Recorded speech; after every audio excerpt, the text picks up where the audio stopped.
د سپوږمۍ تر کلي.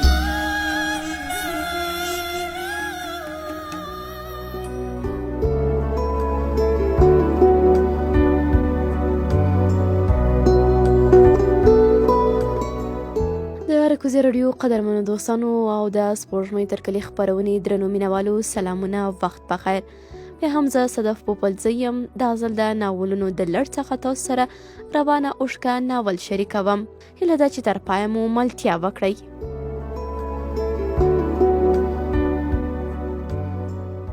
د پسرلي ښکلی موسم و.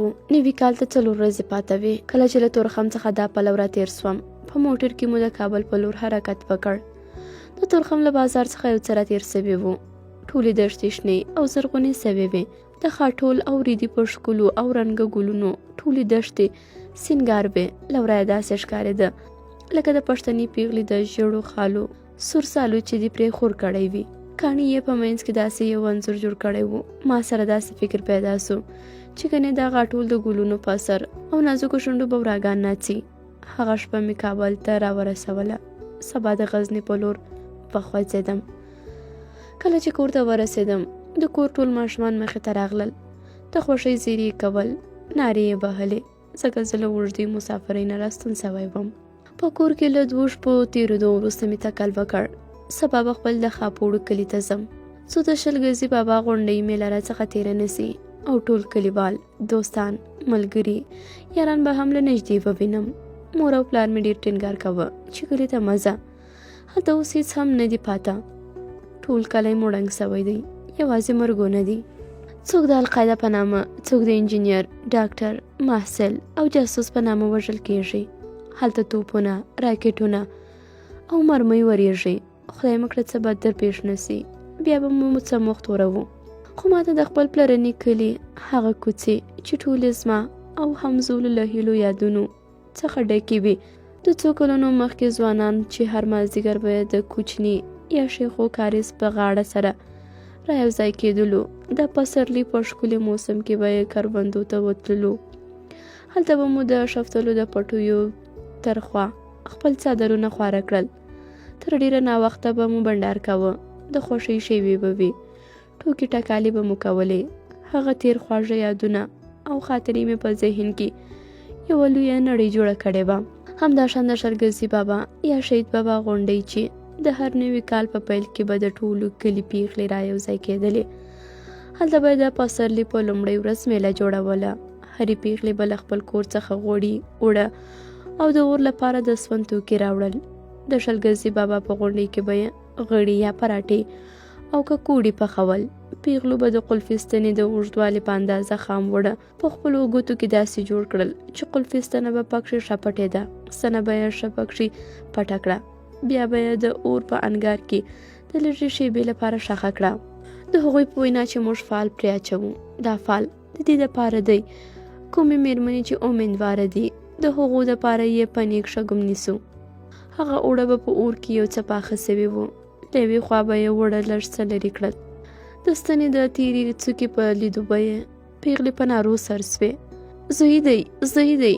دا جمله به تر خولو ووته. ټولو پیغلو به د خوښۍ نارې او د لاسونو پړکه ورسره بدرګه کړه. که به د ستوني پڅه یا لاندنۍ برخه راښکاره سوه، ټولو پیغلو به ویل وی د فلانۍ توړۍ به لور سي. وروسته له دې به یې د ککوړې او پراټې خپلو منځونو د کلي په ورغلو ماشومانو ویشلې. ورپسې به پیغلو په ګډه تر لمر زیړه د سندرګي واښه پش کولو او خوړلو بوختې وې. دغه واښه سندرګي د پسرلي په لومړیو ورځو شپو کې توکېږي او هغه وروسته به د کلي ټولې پیغلې ماښام ستړې خو زړه شادې کور ته ستنېدې.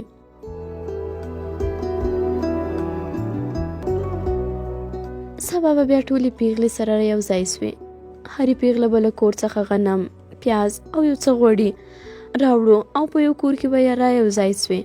د نوي کال 2مه ورځ به یې بیا د بیبي فاتو یعنی بیبي فاطمې په نامه نمانځله چې له هغو غنمو څخه به یې د کوچې یو لوی دیګ په نغري بار کړ. کله چې به پوخ سو، هغې ته به یې کوچه ویله.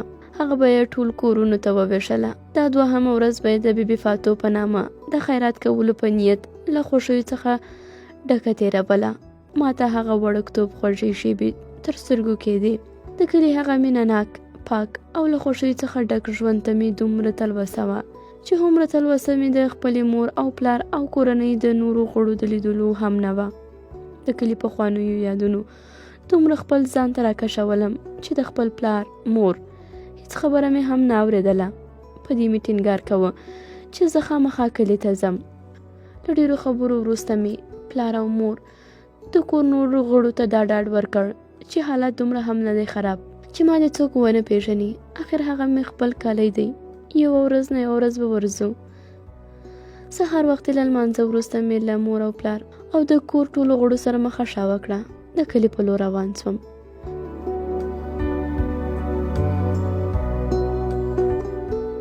کلي ته په لاره مې فکر کې هغه پخوانی کلی، ماشومتوب، ځوانان، ګودر او د ماشومتوب ملګري داسې راګرځېدل لکه یو فلمي صحنه چې ګورم.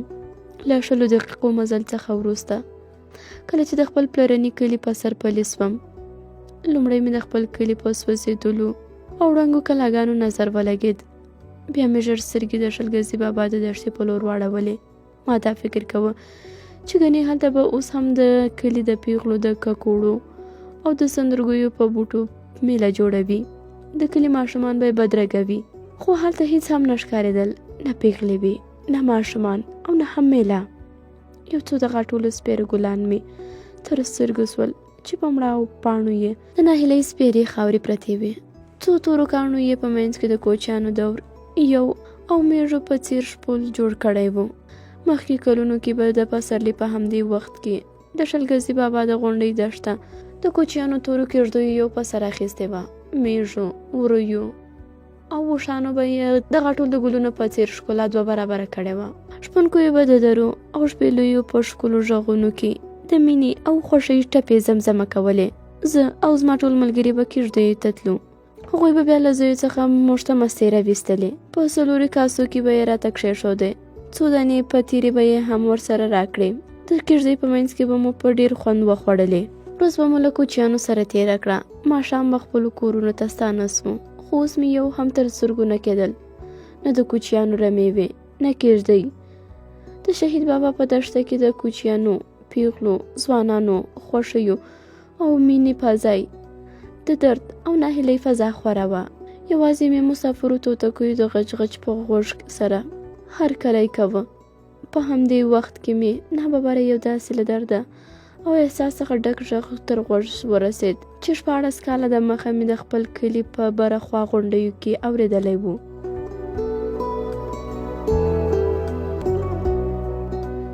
په هغه وخت کې زه د 5 کالو په عمر وم. کله چې به له خوبه راپاڅېدم، لومړی به مې سترګې په دیوال د ساعت وموښتې. غبرګستنې به یې په 2 بجو ولاړې وې.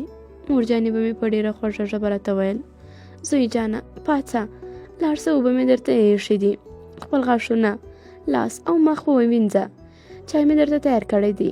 کله چې به له چای څښلو وزګار سوم، بیا به د لوبو لپاره کور څخه د کلي په لور وخوځېدم. د خپلو همزولو په لټه کې به سوم. له موندلو سره سم به مو په لوبو شروع وکړه. ډېر وخت به مو د ړوند چرګ، میږو او لیوانو او کله نه کله به مو د خوسي لوبې ترسره کوله. کله چې به هوا لږ راګرمه سوه، موږ به په لوبو ښه سره سوي وو. په همدې وخت کې به م د کلي له برې خوا غونډیو څخه یو داسې زړه راښکونکی اواز زموږ غوږونو ته راورسېدو. موږ هغه ګرمه او له خونده ډکه لوبه به مو تر هغه وخته وځنډوله چې هغه د شپېلۍ غږ به تر څو قرار سو. بیا به مو له هغه وروسته خپلې لوبې شروع کړې. خو چې کله به بیا هغه خوږ ترنم زموږ غوږونو ته ورسېد، سمدستي به مو لوبه ورته وځنډوله. نارې به مو کړې: غلي سئ، اریوب اکا په خپله شپېلۍ کې څه وایي؟ اریوب اکا له رنګه غنم رنګ او له ونې ټیټ چاغ سړی و. کلیوالو د شیخ په نامه ورته غږ کاوه. شیخ زموږ د کلي میږې، وزې او ریبې د کلي برې خوا د غونډیو لمنو او ورشوګانو ته د څر لپاره له معمول سره سم هره ورځ سهار وختي څرلو ته بیولې. رمه به یې له مخې وه او دی به ورپسې روان و. په څنګ کې به یو 4 کونجه اوسپنیز د شړومبو پتک اچولی و. یاد پتک به د سینو په بوجۍ کې ګنډلی و. په لاس کې به یو برګ د سمال کې وچه ډوډۍ ورسره اخیستې وه. سهار وختي به په دروازه کې نارې کړې: میږې راوباسئ، هله ژر ژر، هله ژر راسئ، هله ژر. د کور د بغل په لوی جیب کې به یې یوه دانه شپېلۍ هم اچولې وه. د شیخ په وینا دا شپېلۍ د ژړو ده او ډېره ښه ده. بیا به شیخ رمه د غونډیو په لمنو کې تم کړه.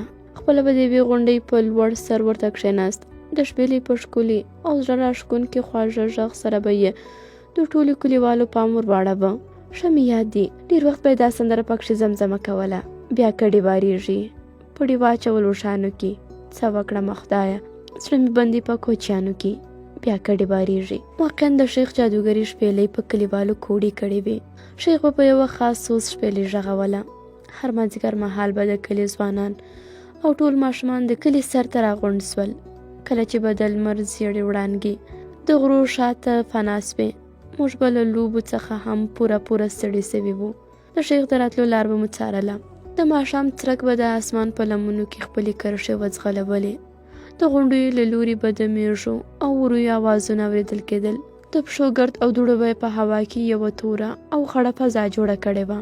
د کلي ټول ماشومانو به د خپلو میږو او وریو لپاره انتظار کاوه چې خپلې میږې، وری او وزې کور ته ورسوي. لږه شیبه وروسته به رمه د کلي په کوڅو کې خوره وره سوه. د شیخ دروند غږ به مو تر غوږ سو.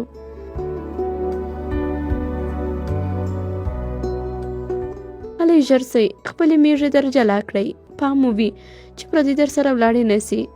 کله چې به د میږو له جنجاله خلاص سو، موږ ته به یې رانارې کړې، راسئ، تاسو ته مې له غونډیو څخه غواګۍ راوړي دي. د کوټ لوی جیبونه به یې پرې ډک کړي وو.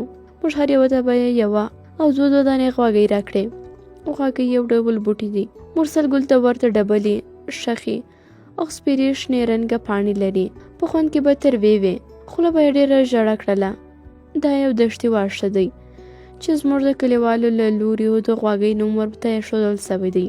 زموږ د کلي په بره خوا غونډیو کې به په زیاتره کچه د پسرلي په موسم کې راټوکېدلې. تر ډېره وخته پورې به ان د توتو په وخت کې په لږه پیدا کېدې. د غواګیو له ویش څخه وروسته د کلي ځوانانو او ماشومانو له شیخ څخه د شپېلۍ غږولو غوښتنه وکړه. زارۍ به یې ورته کولې، خیر دی، یو ځل خو دې شپېلۍ راته ووهه. د شیخ چې به زړه و، د یوې شپېلۍ لپاره به یې یوه لاره پرې ونیوله. خو کله به چې ستړی و، ویل به یې ما مې په عذابه وی، نن ورځ ډېر ستړی سوی یم. بیا به یې بل وخت کورو.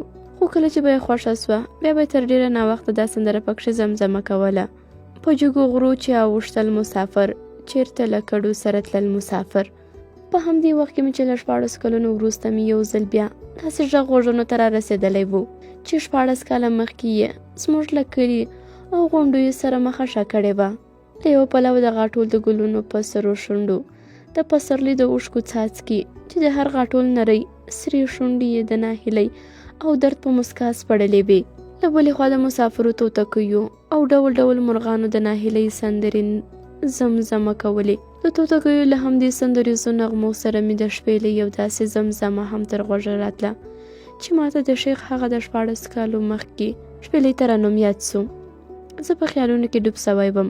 ما فکر کاوه چې زه په یوه بله نړۍ کې یم. بیا به مې له خپل ځان سره شونډې وخوځېدې. زه به خوب وینم. هاخوا دېخوا به مې لکه د لیونو په څېر حیران وکتل. له ځان سره به وبونګېدم. کیدای سي چې دا به هغه زموږ د کلي پیاوړی ځوان شیخ وي. میږې به یې د غونډۍ په لمنه کې ورته څري. شیخ به د غونډۍ په سر ډډه ورته وهلې او شپېلۍ په غږ وي. له څه ځنډ وروسته مې بیا له خپل ځان سره شونډې وخوځېدې. نه داسې نه ده. بیا مې سترګې خپل د وران کلي په لور وغړولې. د کلي په ړنګو او سوځېدلو دیوالونو مې نظر تیر کړ. په سترګو کې مې اوښکې راغونډې سوې. څو څاڅکي اوښکې مې لکه د سهار د شبنم په څېر د ګریوان لوري ته مخه کړې وه. ما د خپل وران کلي 14 کاله مخکې اوسنی حالت سره پرتله کړ. هغه لوړې برجورې کلاګانې او دنګ چنارونه مې په نظر نه راتلل. ټولې کوڅې د اور او باروتو په لمبو کې داسې سوځېدلې وې. ما ویل چې د پخو خښتو پتۍ جوړې سوي دي. سترګې مې بلې لوري ته واړولې. زموږ د کور لویدیځ لور ته یوه کوچنۍ او له رڼو اوبو ډکه ویاله به بهېده. په غاړه به یې د چنار لوړې دنګې شنې او زرغونې ونې ولاړې وې. له معمول سره سم د ټول کلي ځوانان به مازدیګر کې د اودس او لمانځه ادا کولو په موخه سره راغونډېدل. هیره دې نه وي چې د همدې غونډیو دنګو چنارونو لاندې د کلي ځوانانو یو لوڅ جومات هم جوړ کړی و. په یا جومات کې به د مازدیګر د لمانځل ادا کولو وروسته بنډارې کاوه. ان تر دې چې تپه تیاره به وسوه، په همدې بنډار کې به زموږ د کلي یو تن بوډا هم هره ورځ ګډون کاوه. دا بوډا انور احمد اکا نومېده. دی د دنګې ونې او تور رنګ خاوند و. دا سپین ږیری بوډا یا نور احمد اکا چې به کله زموږ په بنډار کې نه و، هغه ورځ به ځوانانو په خپل منځ کې سره ویل: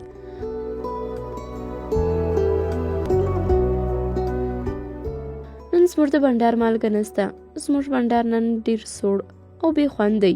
خو چې کله به نور احمد اکا په بنډار کې ناست و، بنډارچیان به داسې سره یو غوږ و، تا به ویل چې د شیخ شپېلۍ ته غوږ دی. سترګې به د بوډا بنډارچي په لور وې. د بوډا له خوند وړې خبرې وروسته به له خولې خلاصې سوې. د شپې سکوت به یې د خندا په کړس کړس مات کړ. بوډا به ورته د خپل تیر وخت یا سرګذشت یا خوږې کیسې اورولې. کله ناکله به یوه یوه ټوکه هم پکښې کوله. داسې به ویل: د تاسې څه ځواني ده، ځواني خو زموږ وه. د ژمي په موسم کې به د لوی جومات تر مخ د ټول کلي ځوانان، واړه، ماشومان او سپین ږیري یو ځای راټول سول. بیډۍ به مو کولې. د هغو خپلو همزولو نومونه به یې هم پرله پسې په نوبت اخیستل: خدای نظر محمد خان محمد، سید محمد اکا او نور هم. د بیډۍ ریښې بیډۍ کولې، خپلې خبرې به یې وغځولې. خدای نظر اکا به له بیډیو نه څو ځکه ډک کړي وو. د پوروړي په کدانه کې به یې تر پوړولي لاندې پټ کړي وو. جلال اکا به بیا د بیډیو شپېنۍ کولې. هغه به لکه د ریفري په څیر ولاړ و. د دواړو ډلو په منځ کې به د غالو توپیر کاوه. چا چې به غالۍ وکړې، د هغه نفر او یا د کوم لوري هغه غلطي به یې نیوله. کله چې به یې کمې ډلې په آخر کې بیډۍ وګټلې، هغه ته به د شپنې د مزد وړۍ په خاطر څو بیډۍ ورکولې. کله ناکله به یې د ژمي په موسم کې د سویانو ښکار ته تلو. کومه ورځ به یې د اسمان مخ وریځ وپوښله. د کلي ټول ځوانان به د ماخوستن له لمانځه وروسته سره راغونډ سول. داسې به ویل: نن شپه به بیا ښه ټینګه وریځ وي، که د شپې واوره وسوه، سبا به د سویانو د ښکارولو پسې ځو. ځوانانو به خپل منځ کې پلان جوړ کړ. خبره به یې په دې سره غوټه کړه: که د شپې واوره وورېده، سبا لپاره ځانونه تیار کړئ. هر یو ته به یې خپلې دندې وسپارلې. ظاهر بیا د ښکار لپاره د 2 دانې پیاوړي تازیان ساتلي وو. هغه ته به ویل: ته تازیان د شپې ښه ماړه که. زما بیا دنده وه چې د سهار له لمانځه نه مخکې به پورته کېدم. د ټولو ملګرو دروازې به مې ټکولې. یو ځای ته به مې راغونډول. خدای نظر ته به یې د ټوپک او کارتوسو د تیارېدو خبره وکړه. په ټول کلي کې تنهایی خدای نظر یو ټکه تیرایي ټوپک درلود. هغه به مو په دې خاطر وړ چې وسوی وکټېدو او د خدای نظر د ټوپک تر دم به لاندې و. بیا به نو له خدای نظره نه خطا کېده. په یو ډز سره به یې ډټ راواړوه. لنډه دا چې سهار وختي به مې ځوانان یو ټاکلي ځای ته راغونډ کړل. هر ځوان به له ځان سره څه وچه ډوډۍ راخیسته. په شنه خړه به له ټولو همزولو او ملګرو سره یو ځای له کلي ووتو. د غونډیو یو لور ته به مو حرکت وکړ او له ځان سره به مو د ښکار تازیان هم بوتلل.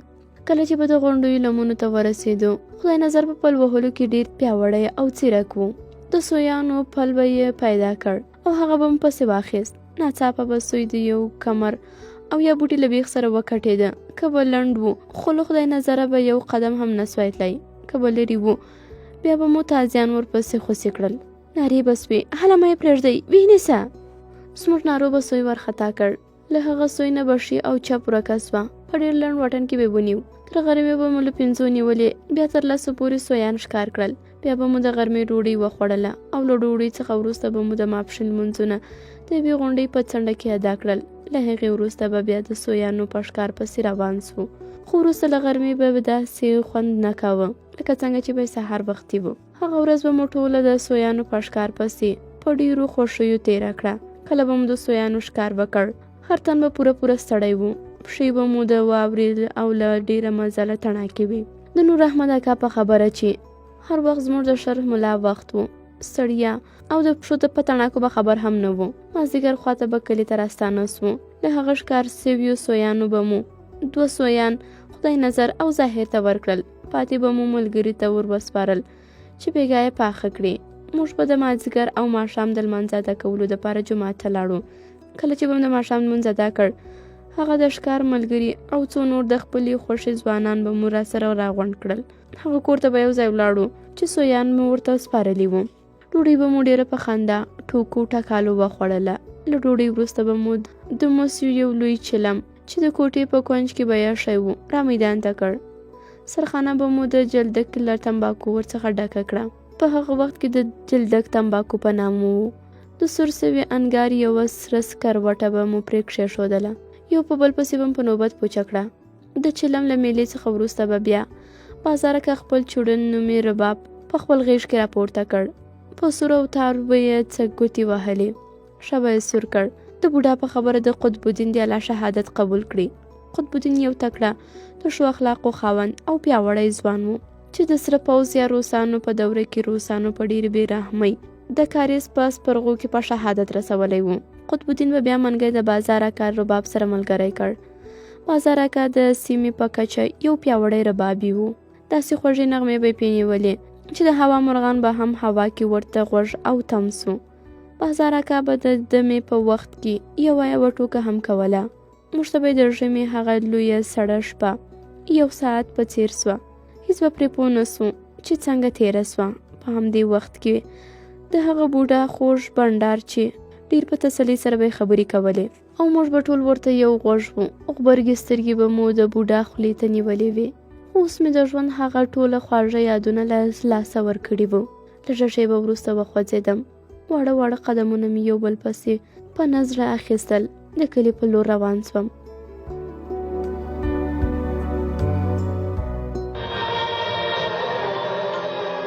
د سپوږمۍ تر کلي